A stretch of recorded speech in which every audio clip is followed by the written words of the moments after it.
अस्सलाम वालेकुम friends, welcome back to top smarties drama serial शिकंजा।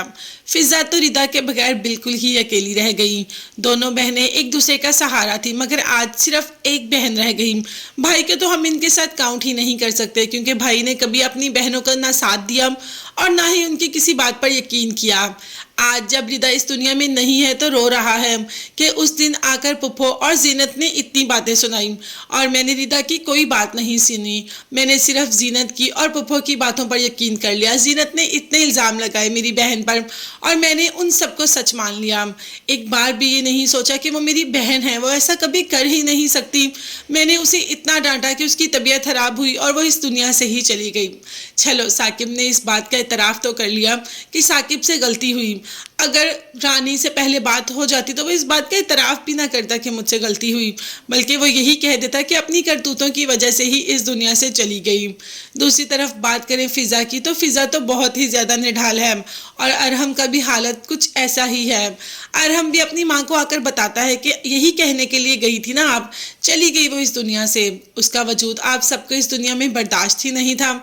ये बात तो पुप्पो के लिए भी बहुत शॉकिंग थी। चाहे जो भी है, पुप्पो बहुत प्यार करती है रिदा और फिजा से।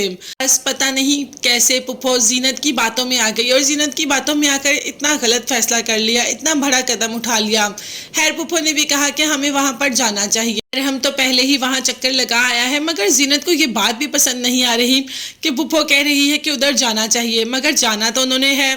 खैर, अरहम और उसकी माँ दोनों उधर जाने के लिए तैयार हो जाते हैं। पुप्पो को तो इंतहाई सदमा लगा कि उनकी इतनी लाडली भतीजी इस दुनिया से ही चली गई और वो उसका आखिरी दीदार भी नहीं कर सकी।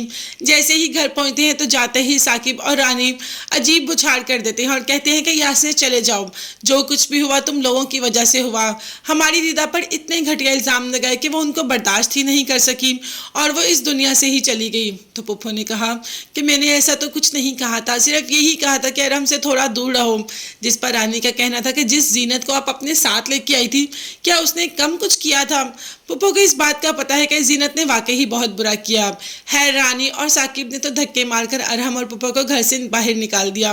वैसे होना भी ऐसे ही चाहिए था, मगर जाते ही जीनत को अभी भी सुकून नहीं। अरहम घर नहीं पहुंचा तो पुप्पो से कह देती है कि अभी अरहम को घर बुलाएं। अब देखते हैं कि पुप्पो आगे से कोई जवाब दे भी पाती है या नहीं, या अभी भी जीनत की बातों पर ही यकीन करेगी। ज़ारून तो इस घर में राशिद को देखकर बिल्कुल बर्दाश्त ही नहीं कर पा रहा, इसीलिए कह दिया रानी से कि राशिद यहाँ पर क्या कर रहा है। रानी का कहना था कि तुम ऐसे करो, साकिब से जाके पूछ लो। राशिद को यहाँ पर मैंने नहीं बल्कि साकिब ने रखा है। रानी तो ये कहकर चली जाती है और ज़ारून फिज़ा के पास जाता है, मगर फिज़ा को तो इस वक्त अपनी होश ही नहीं। उसे तो अपनी बहन से भरकर कोई भी दुनिया में अजीज़ नहीं था और आज उसकी सबसे अजीज़ चीज़ उसके हाथ से खो गई, और वो भी इतनी जल्दी कि उसे यकीन ही नहीं आया। ये सब कुछ पुप्पो और अरहम की वजह से हुआ। अगर पुप्पो उस दिन जीनत को लेकर ना आती, जीनत इतना ज़्यादा ना बोलती, तो रिदा का ऐसा कुछ ना होता। रिदा का बीपी कभी भी शूट ना करता, सिर्फ और सिर्फ वो बातें सुनकर।